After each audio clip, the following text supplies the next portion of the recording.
ونستعينه ونستغفره ونعوذ بالله من شرور أنفسنا وسيئات أعمالنا من يهده الله فلا مضل له ومن يضلل فلا هادي له وأشهد أن لا إله إلا الله وحده لا شريك له وأشهد أن محمدا عبده ورسوله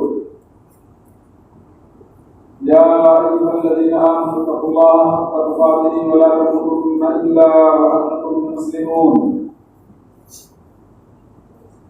يا أيها الناس اتقوا ربكم الذي خلقكم من نفس واحدة وخلق منها زوجها وبث منهما رجالا كثيرا ونساء واتقوا الله الذي تساءلون به والأرحام إن الله كان عليكم رقيبا يا أيها الذين آمنوا اتقوا الله وقولوا قولا سديدا يصلح لكم أعمالكم ويغفر لكم ذنوبكم ومن يطع الله ورسوله فقد فاز فوزا عظيما أما بعد فإن خير الحديث كتاب الله وخير الهدي هدي محمد صلى الله عليه وسلم وشر الأمور محدثاتها وكل محدثة بدعة وكل بدعة ضلالة وكل ضلالة في النار. حاضرین کرام، آج ذوالحجہ کی 5 تاریخ ہے.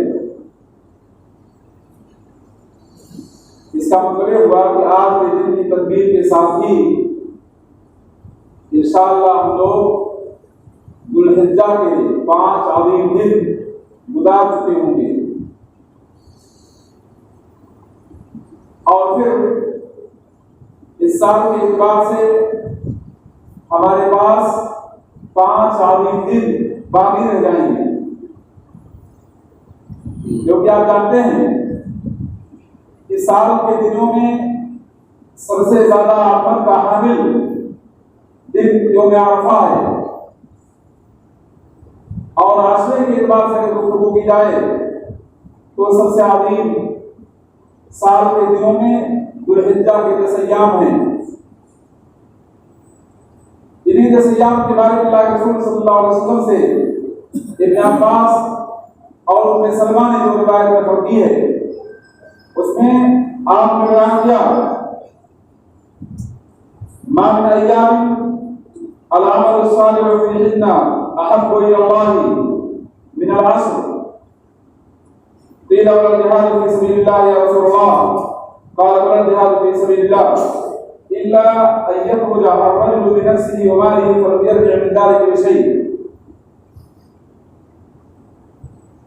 دنوں میں کوئی دن اتنا عظمت کا حامل اور اہمیت کا حامل نہیں ہے جس میں اللہ رب العالمین کے نزدیک نیکیاں زیادہ محبوب ہوں. ذوالحجہ کے 10 دنوں کے بالمقابل، یعنی ذوالحجہ کے 10 دنوں میں اللہ رب العالمین کے نزدیک نیکیاں جتنی محبوب ہوتی ہیں باقی اور دنوں میں اتنی محبوب نہیں ہوتی. صحابہ نے پوچھا اللہ کے رسول صلی اللہ علیہ وسلم کیا اللہ کے راستے میں جہاد بھی نہیں؟ آپ نے کہا اللہ کے راستے میں جہاد بھی نہیں، الا ہے کہ کوئی انسان اپنی جان اور مال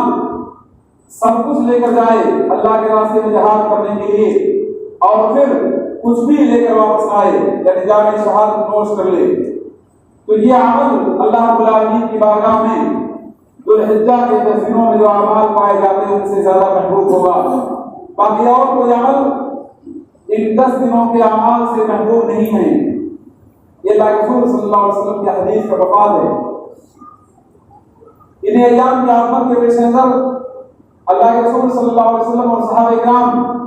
ان ایام میں نیکیوں میں سبقت لے جاتے تھے، اعمال صالحہ کو انجام دینے میں ایک دوسرے سے بڑھ کر حصہ لیتے تھے،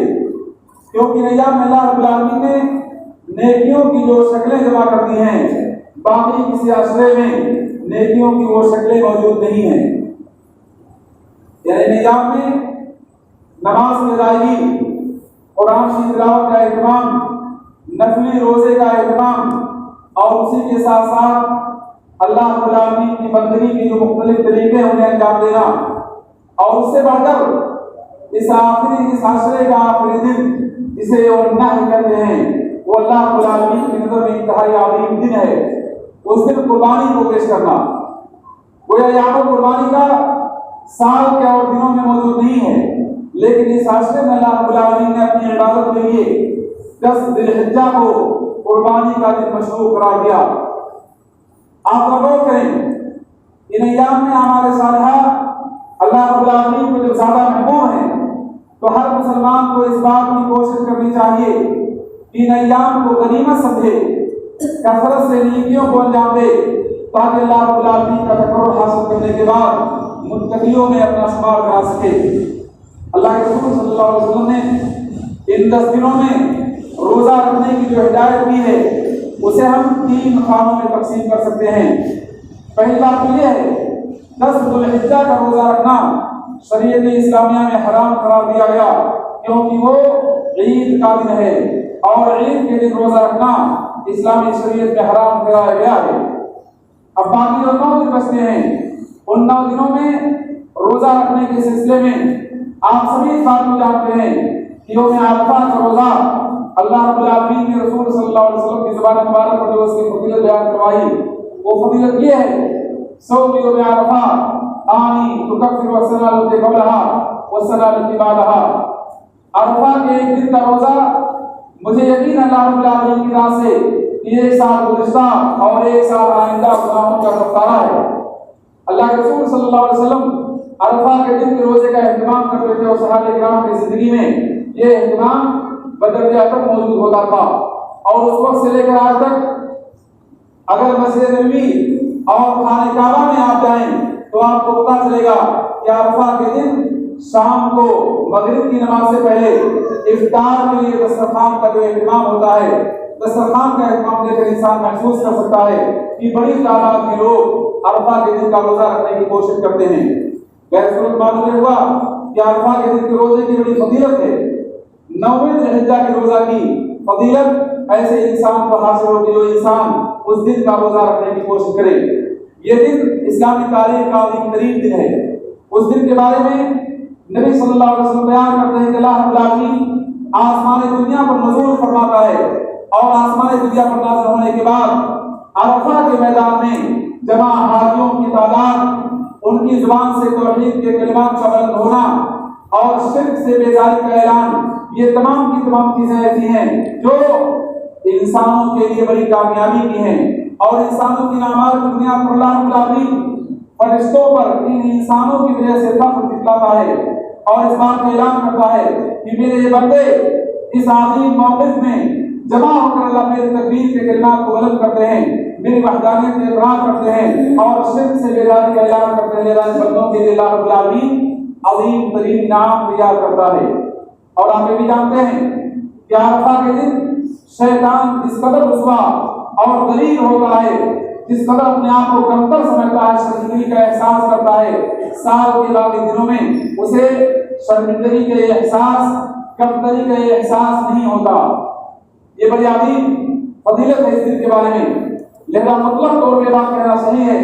کہ سال کے دنوں میں عظیم ترین عظیم ترین دن عرفہ کا دن ہے، اور اسی دن کے بارے میں اللہ کے رسول صلی اللہ علیہ وسلم کی زبان سے جو بات ثابت ہے وہ بات یہ ہے کہ دنیا کی یا سال کے عظیم ترین دنوں میں یوم عرفہ ہے، عرفہ کا دن ہے۔ لہذا کہ بھائیوں ہمیں ان دنوں کی عظمت کو سمجھنا چاہیے، ان دنوں کی عظمت کو سمجھتے ہوئے نیکیوں کی جانب سبقت لے جانے کی کوشش کرنی چاہیے۔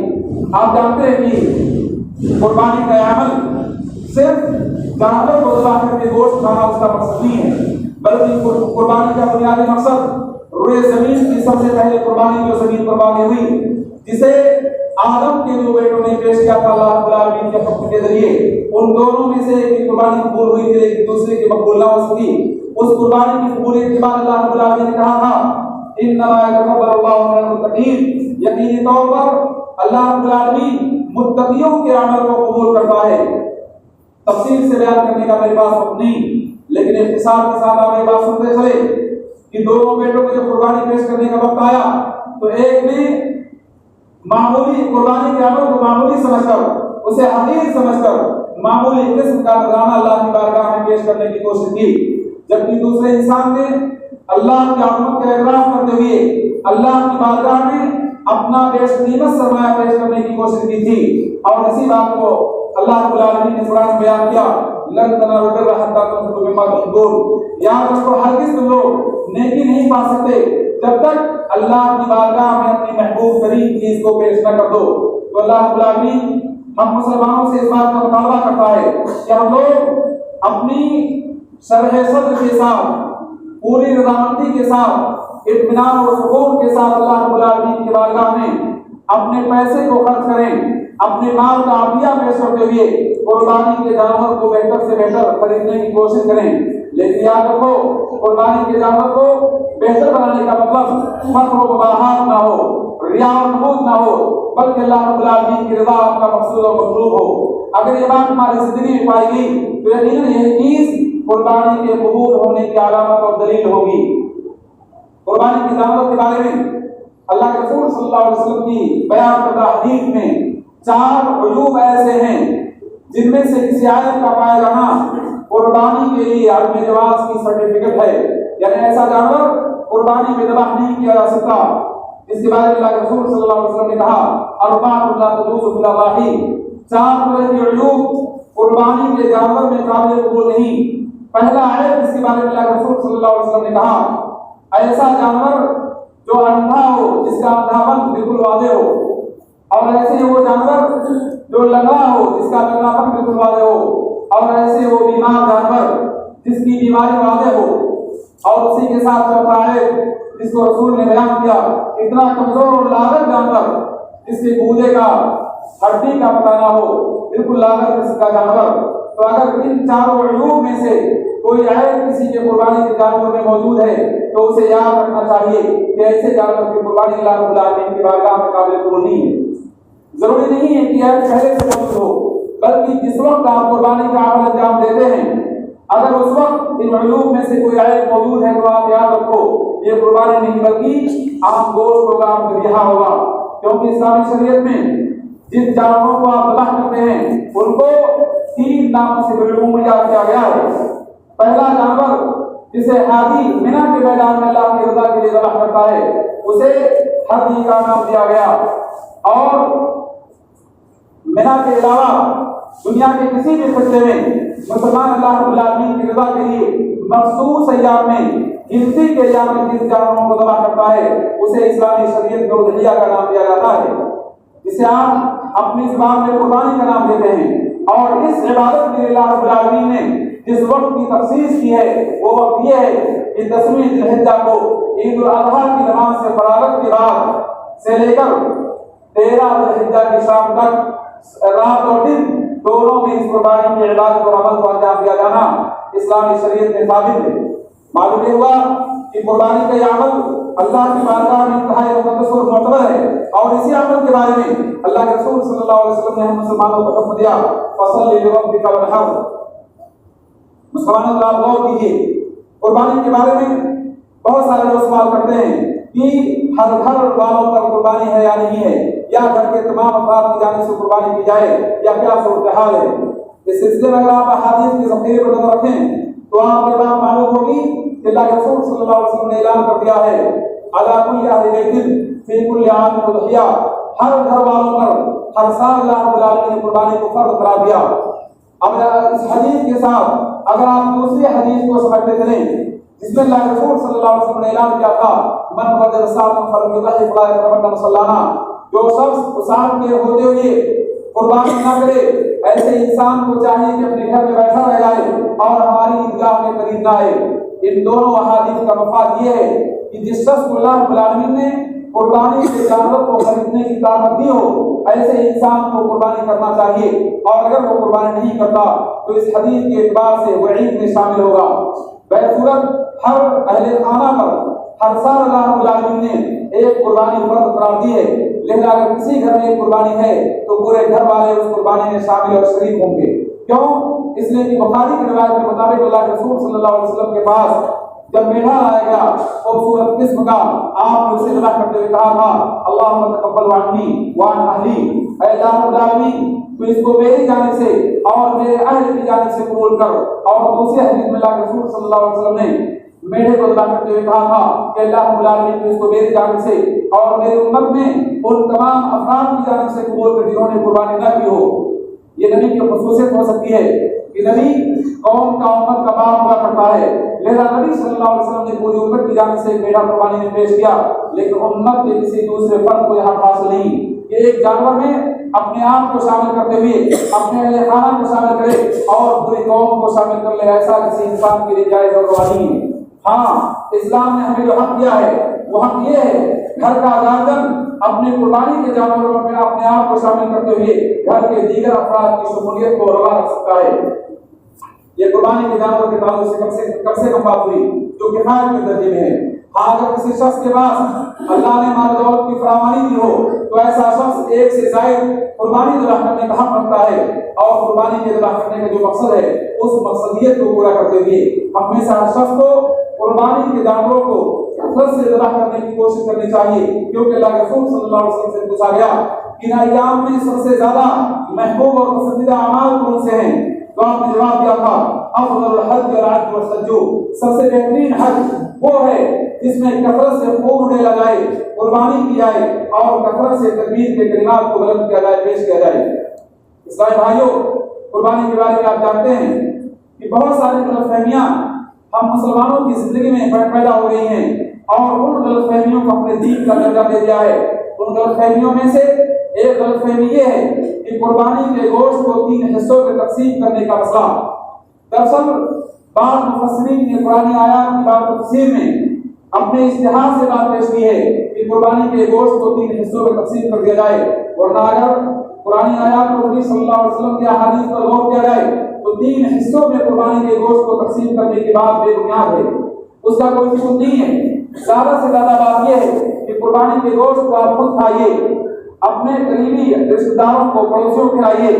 غریب اور محتاج لوگوں کو اس میں شامل کیجیے، یہ بات زیادہ سے زیادہ کہی جا سکتی ہے۔ لیکن گوشت کی تقسیم 3 حصوں میں کرنے کے بعد ایک حصہ غربا کے لیے، دوسرا رشتہ داروں اور قرابت داروں کے لیے اور تیسرا اہل خانہ کے لیے، اس کی دلیل اسلامی شریعت میں موجود نہیں ہے۔ اگر آپ بخاری کی روایت پر غور کریں جس میں اللہ کے رسول صلی اللہ علیہ وسلم نے تمام صحابہ کرام کو اس بات سے منع کر دیا تھا کہ تم میں سے کسی بھی شخص کے گھر میں قربانی کا گوشت 3 دنوں کے بعد باقی نہ رہے، لیکن اگلے سال آپ نے صحابہ کرام کو اس بات کی اجازت دے دی کہ اب تم خود کھاؤ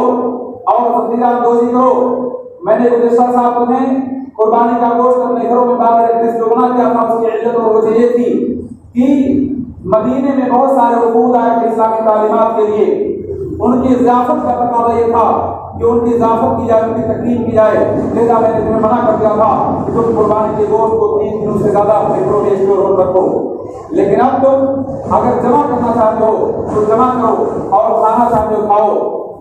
اس تمام دلائل کا مفاد یہ ہے کہ اگر ہمارے معاشرے میں، ہمارے گاؤں میں قربانی ہر ایک کے پاس فراوانی کے ساتھ ہے تو ایسے میں آپ قربانی کا گوشت کھائیے اور اس سے ذخیرہ اندوزی کیجیے، اس کو جمع کیجیے۔ اور اگر گاؤں میں، پڑوس میں قربانی کا جانور نہیں ہے، قلت اس کی ہے اور لوگوں کو گوشت کی ضرورت ہے، ان کی تکلیف کا تقاضا ہے، تو ایسے میں بات کہی جا سکتی ہے کہ قربانی کے گوشت کا اسٹور کرنا یہ نبی صلی اللہ علیہ وسلم کی حکم کی خلاف ورزی ہوگی۔ بہرصورت ہم میں سے ہر شخص اپنے گرد و پیش کے حالات پر نظر رکھے اور فلاح کا ثبوت دے، کثرت سے صدقہ کرے اور کثرت سے لوگوں کی تکلیف کے لیے گوشت لوگوں تک پہنچانے کی کوشش اور فکر کرے۔ یہ اسلامی تعلیمات کا خلاصہ اور مفاد ہے۔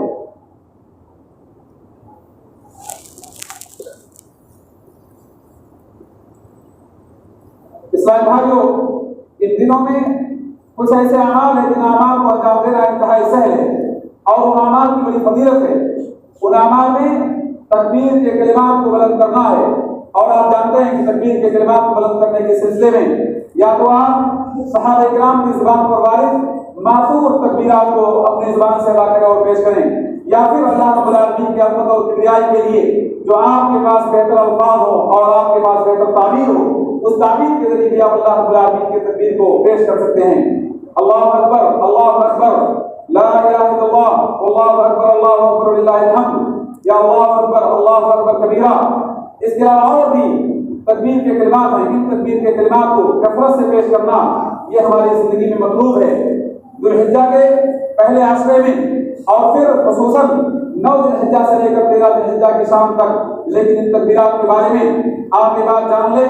کہ ان تکبیرات کو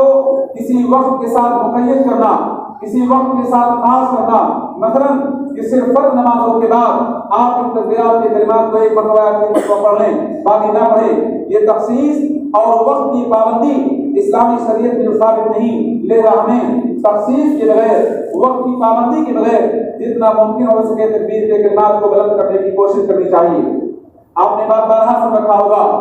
کہ صحابہ کرام اپنے گھر سے نکل کر بازار میں ضروریات کے لیے جاتے ہوئے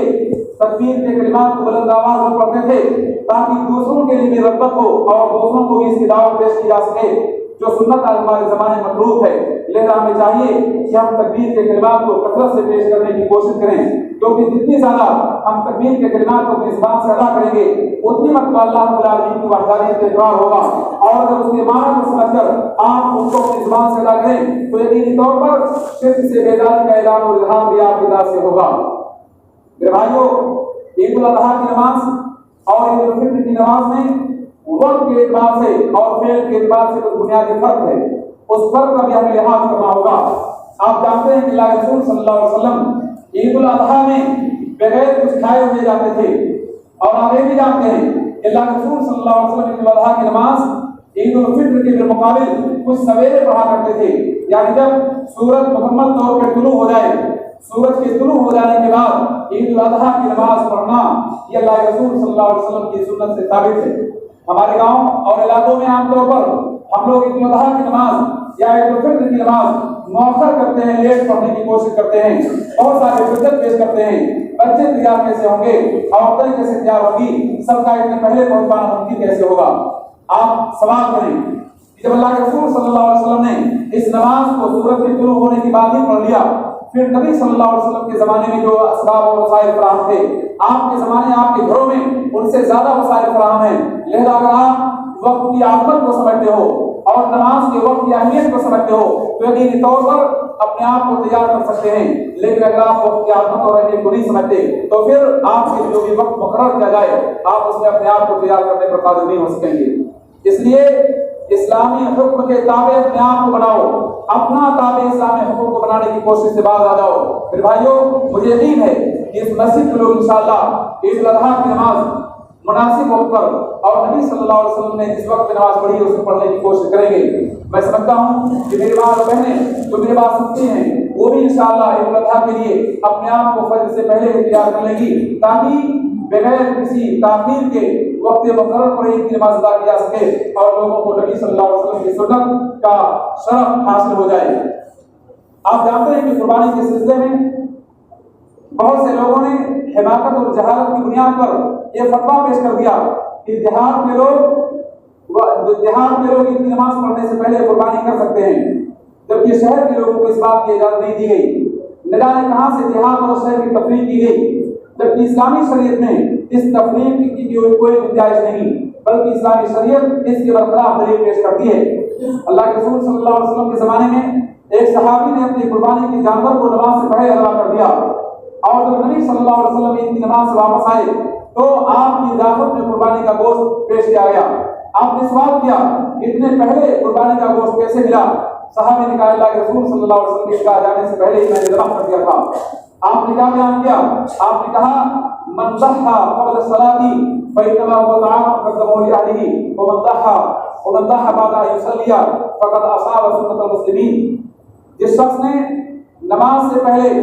اپنے قربانی کے جانور کو ذبح کر دیا تو عام سا گوشت ہے جسے اپنے گھر والوں کے اس نے پیش کر دیا ہے، لیکن جس شخص نے نماز کے بعد قربانی ذبح کی اس نے گویا مسلمانوں کی سنت کو حاصل کر لیا اور مسلمانوں کی فضیلت یا قربانی کی فضیلت اسے مل گئی۔ میرے بھائیو،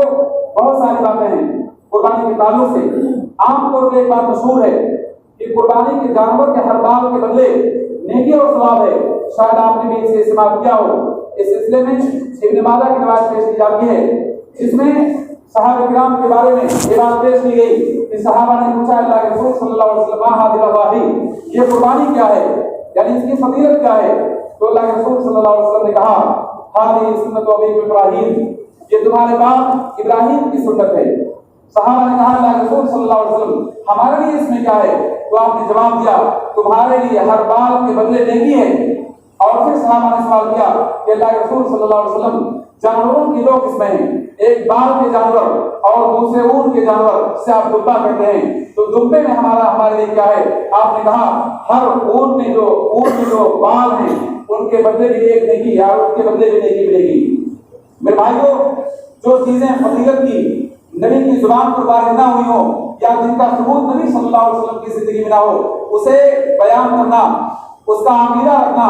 اور اس کے بموجب کوئی عمل انجام دینا، یہ نبی صلی اللہ علیہ وسلم کی سنت سے جہالت کے ساتھ ساتھ نبی صلی اللہ علیہ وسلم کے دین میں نئی چیز ایجاد کرنے کے مترادف اور بدعت کی چیز شمار کی جائے گی۔ جب یہ حدیث حد درجہ ضعیف ہے، لہذا اس کو بیان کرنا اور اس کا عقیدہ رکھنا اور اس کے بموجب عمل انجام دینا، یہ تمام کی تمام باتیں ہماری حماقت اور ہماری جہالت ہیں۔ سب سے بڑی بات یہ ہے کہ یہ قربانی نبی صلی اللہ علیہ وسلم کا عمل ہے، آپ نے حکم دیا اور مسلمانوں کی سنت سے قرار دیا گیا، مسلمانوں کی علامت سے بتایا گیا، اسے دینی شعار کا نام دیا گیا اور دینی شعار کو اپنانے کا جو حکم دیا گیا ہے اس دینی شعار کو اپنانے میں اللہ رب العالمین کا تقویٰ انسان کو حاصل ہوتا ہے۔ تو سب سے بڑی بات اس قربانی کے عمل کو انجام دے کر یہ ہے کہ ہمارے دل میں اللہ کا تقویٰ پیدا ہو جائے، ہم دینی شعار کا اظہار کرنے والے مسلمان بن جائیں، مسلمانوں کی سنت کی ہماری زندگی میں اہمیت پیدا ہو جائے۔ یہی اس قربانی کا بہت بڑا مقصد ہے، اس سے زیادہ اور کچھ ہمارے لیے نہیں مطلوب ہے۔ میرے بھائیوں، قربانی کا عمل اللہ رب العالمین کی بارگاہ میں انتہائی محبوب عمل ہے، لہذا ہمیں اس کی عظمت کو تقدس سے سمجھنا چاہیے۔ اور قربانی کے عمل کے تقدس کا مطلب یہ ہے کہ ہم قربانی کے جانور کو سلیقے سے ذبح کریں اور ذبح کرنے کے بعد جانوروں کے جو زائد حصے ہیں، جانوروں کے زائد حصے سے میری مراد اس کی سینگ ہو گئی، اس کا کان ہو گیا یا اس کو چمڑے ہو گئے، جس کو ہم یوز نہیں کرتے، استعمال نہیں کرتے، اسے ہم سڑکوں پر گلیوں میں پھینکنے کے ہرگز کوشش نہ کریں، بلکہ سلیقے کے ساتھ قربانی کے جانور کو ذبح کرنے کے بعد جو زائد حصے بچتے ہیں اسے زمین میں دفن کر دیں۔ عام طور پر ہوتا یہ ہے کہ ہم لوگ لاپرواہی کے نتیجے میں، اسلامی تعلیمات سے دوری کے نتیجے میں اور اسلام نے جس نظافت کا، جس طہارت اور صفائی کا حکم دیا ہے اس کی اہمیت کو ذہن سے فراموش کرنے کے نتیجے میں قربانی کے جانور زائد حصے کو پھینک دیتے ہیں۔ نتیجے میں کتا اور بلی لے کر اسے دوڑتا ہے، کسی انسان کے گھر میں داخل ہو گیا، کسی انسان کی دکان میں داخل ہو جائے، یہ ساری کی ساری باتیں ممکن ہیں۔ اور آپ نے سنا ہوگا یقیناً اس کی وجہ سے بہت سی جگہوں میں فساد واقع ہو گیا، اختلاف رونما ہوا، مار پیٹ کی نوبت آ گئی، قتل تک معاملہ پہنچ گیا۔ آپ غور کیجیے، اسلام نظافت کا حکم دیتا ہے، راستے کی صفائی کی ترغیب کرتا ہے، بلکہ راستہ صاف ستھرا رکھنا یہ ایمان کا کم ترین درجہ قرار دینے کے ساتھ ساتھ نبی صلی اللہ علیہ وسلم نے اس شباب کو، اس نوجوان کو جنتی ہونے کی بشارت دی۔ جو نوجوان راستے سے کسی تکلیف دہ ٹہنی کو جو کانٹے دار تھی اسے ہٹانے کی اس نے کوشش کی، نبی صلی اللہ علیہ وسلم کہتے ہیں کہ صاحب نے تکلف فی الجنہ، میں نے نوجوان کو دیکھا جنت کی نعمتوں سے لطف اندوز ہو رہا تھا۔ صحابہ نے سمجھا کہ شاید بہت بڑا عمل کوئی رہا ہو۔ آپ نے کہا اس کے بعد بہت زیادہ روزہ اور بہت زیادہ نماز کا عمل نہیں تھا، بلکہ اس نے راستے سے ایک تکلیف دہ ٹہنی کو ہٹا دیا تھا جس سے گزرنے والوں کو تکلیف ہوتی تھی، اللہ رب العالمین نے اس وجہ سے اسے معاف کر دیا۔ میرے بھائیوں، یہ بزدلی نہیں ہے، یہ مصلحت پسندی نہیں ہے جسے بعض احمق لوگ یہ کہتے ہیں اسلام ہمیں ڈرنے کی کیا ضرورت ہے۔ ڈرنے کا معاملہ نہیں، دراصل پاکیزگی کا مسئلہ ہے، طہارت کا مسئلہ ہے اور اسلامی شریعت کے احکام کو ماننے کا مسئلہ ہے۔ لہذا قربانی کے جانور کا کوئی بھی زائد حصہ جو آپ کے استعمال میں نہ ہو اسے ادھر ادھر پھینکنے کی قطعی کوشش نہ کریں، کیونکہ یہ چیز اسلامی تعلیمات کے خلاف ہے۔ میرے بھائیوں، وقت میرا ختم ہو چکا،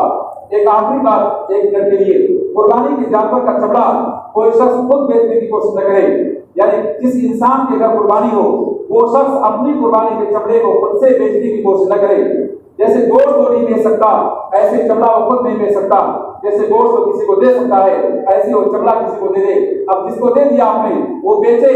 یا اسے کھائے یا اپنے مصرف میں لائے، جو بھی کرے آپ اس کے ذمہ دار نہیں ہیں، کیونکہ حدیث میں اللہ کے رسول صلی اللہ علیہ وسلم نے کہا من باع بالعضو فلا اضحیہ له، جو شخص اپنی قربانی کے چمڑے کو بیچ دے ایسے انسان کی قربانی قابل قبول نہیں ہوتی۔ اللہ سے دعا ہے کہ اللہ رب العالمین مجھے اور آپ کو حق بات کہنے کی، اس کے مطابق عمل کرنے کی توفیق دے۔ اقول قولی ھذا واستغفر اللہ لي ولكم فاستغفروه انه هو الغفور الرحيم۔ عباد الله